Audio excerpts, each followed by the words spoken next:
அஸ்ஸலாமு அலைக்கும். Hi all, welcome to Nisha vlogs. இந்த vlogல நம்ம ஆம்பூர் வடி பிரியாணி எப்படி செய்கிறதுன்னு பார்க்கலாம்.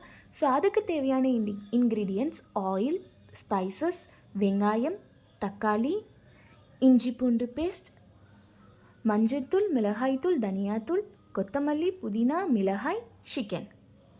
ஸோ இப்போ நம்ம பார்த்திங்கன்னா 1 kg பிரியாணி செய்ய போகிறோம். ஸோ அதுக்கேற்ற மாதிரி ஒரு சட்டி நம்ம ஸ்டவ் ஆன் பண்ணி வச்சுக்கலாம். ஸோ 1 kgக்கு பார்த்திங்கன்னா 200 grams ஆயில் சேர்க்கணும். ஸோ ஆயில் அதில் போட்டதுக்கு அப்புறமா நம்ம ஸ்பைசஸ் போடணும். ஸோ நாங்கள் இன்றைக்கி பட்டை, கிராம்பு, ஏலக்காய் எடுத்துருக்கோம். ஸோ நீங்கள் வேணும்னா அன்னாச்சி பூ, பிரிஞ்சி இலை எது போட்டுக்கலாம். தென் இதுக்கப்புறமா நம்ம ஆனியன், வெங்காயம் போட போகிறோம். ஸோ 1 kg பிரியாணிக்கு பார்த்திங்கன்னா நம்ம 400 gram வெங்காயம் போடுற மாதிரி இருக்கும். ஸோ பிரியாணின்னும் போது இந்த மாதிரி நீட்டாக கட் பண்ணி போட்டோன்னா நல்லாயிருக்கும். ஸோ இதை நம்ம நல்லா வதக்கணும். ஸோ பிரியாணியில் டேஸ்ட் வரதுக்கு காரணமே என்னென்னா நம்ம அது எவ்வளோ நேரம் வதக்குறோன்றதுல தான் இருக்குது. ஸோ இது நல்லா வதங்கினாலே நமக்கு பிரியாணியில் நல்ல டேஸ்ட் கிடைக்கும். ஸோ இது வதங்குறதுக்காக நம்ம இப்போவே கொஞ்சம் கல்லுப்பு போட்டுக்கலாம். ஸோ கல்லுப்பு போட்டு இதை நல்லா வதக்குறோம்.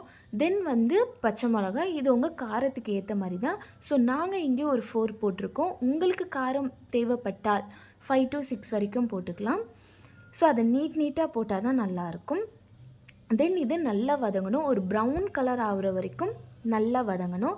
தென் பார்த்திங்கன்னா இஞ்சி பூண்டு பேஸ்ட்டு. ஸோ இஞ்சி பூண்டோட மெஷர்மெண்ட் என்னன்னு பார்த்தீங்கன்னா, பர் கேஜிக்கு பார்த்தீங்கன்னா 100 gram இஞ்சி, 100 gram பூண்டு ரெண்டுத்தையுமே சேர்த்து பேஸ்ட் ஆக்கி போடணும். தென் 2 tablespoon ஆஃப் மிளகாய் தூள், 2 tablespoon ஆஃப் தனியாத்தூள் அண்ட் 1/4 ஸ்பூன் ஆஃப் மஞ்சள் தூள். ஸோ இந்த மிளகாத்தூள்ன்றது உங்கள் காரத்துக்கு ஏற்ற மாதிரி போட்டுக்கலாம்.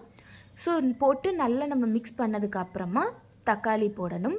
ஸோ தக்காளி போட்டு தக்காளி நல்லா ஜெல் ஆகிற வரைக்கும் நம்ம அதை நல்லா வதங்க விடணும். ஸோ பிரியாணினாலே நிறைய பேர் எல்லாருக்குமே பிடிக்கும், பிரியாணி பிடிக்காதவங்க இருக்காது. அண்ட் தென் ஆம்பூர் பிரியாணின்றது ஒரு ஸ்பெஷல் தான். இது எங்கள் ஸ்டைலில் இருக்கிற ஆம்பூர் பிரியாணி. கண்டிப்பாக ட்ரை பண்ணுங்கள் எல்லோரும். தென் கொத்தமல்லி, புதினாலாம் போடணும். ஸோ போட்டு நம்ம நல்லா அதை வதங்க விடணும். எப்போவுமே அது எவ்வளோ வதங்குதோ நமக்கு அவ்வளோ டேஸ்ட் கொடுக்கும். ஸோ ஒன்றொன்றும் வதங்கும் போது தான் அது நல்லா ஜெல்லாகி நமக்கு டேஸ்ட் இன்னும் நல்லா கொடுக்கும்.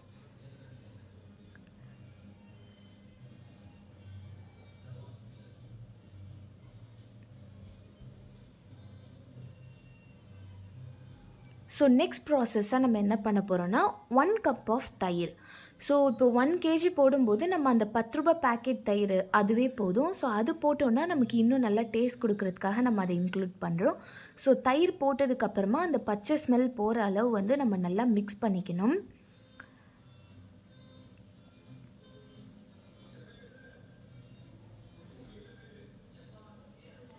ஸோ இந்த மாதிரி நமக்கு மிக்ஸ் பண்ணும்போது அந்த ஆயில் பிரிஞ்சு வர்றது தெரியும். இது நல்ல ஒரு திக் கன்சிஸ்டன்சியில் இருக்கும்.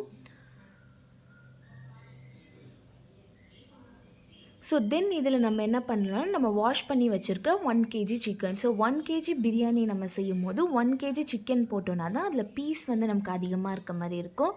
ஸோ 1 kg சிக்கன் நம்ம எடுத்துருக்கோம்.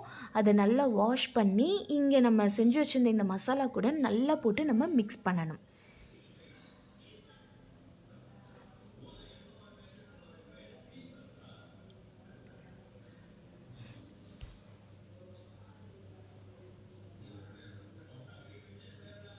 ஸோ மிக்ஸ் பண்ணதுக்கு அப்புறமா நம்ம கொஞ்சமாக தண்ணி விட்டு அதை கொதிக்க விடலாம்.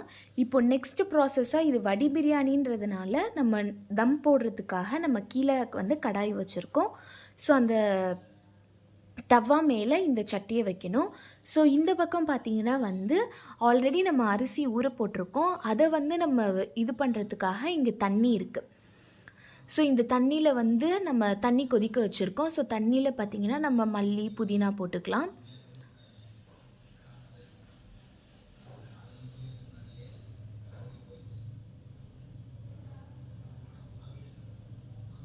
கொஞ்சோண்டு உப்பு போட்டுக்கலாம். அப்போ தான் நமக்கு அந்த ரைஸ்லேயும் அந்த உப்பு டேஸ்ட் இருக்கும்.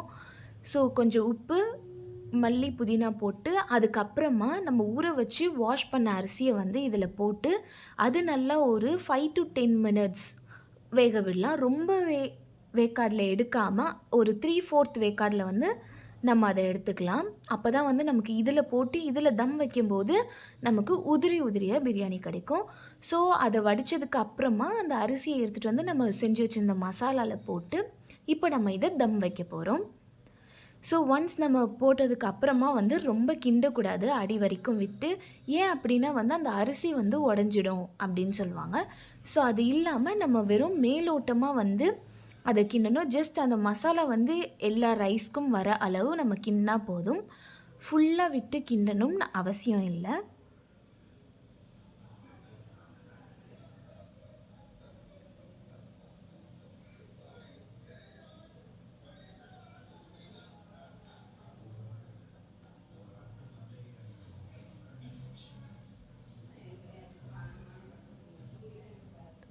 ஸோ இந்த மாதிரி நம்ம நல்லா கிண்டினதுக்கு அப்புறமா நம்ம அதை க்ளோஸ் பண்ணி தம் வைக்கலாம். ஸோ வெயிட்டுக்காக மேலே வந்து நம்ம வடித்தோம் பார்த்திங்களா தண்ணி, அதையே அந்த சட்டியில் போட்டு அதை வந்து அந்த சட்டிக்கு மேலே வச்சுருக்கோம்.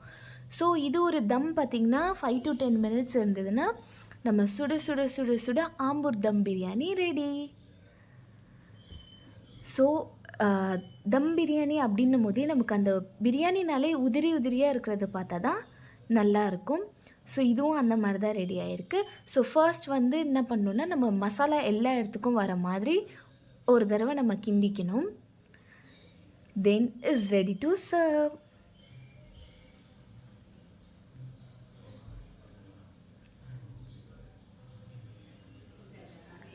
So please do support, like, share and comment. இந்த மாதிரி ரெசிபீஸ் வேணும்னா follow Nisha vlogs. Thank you for watching.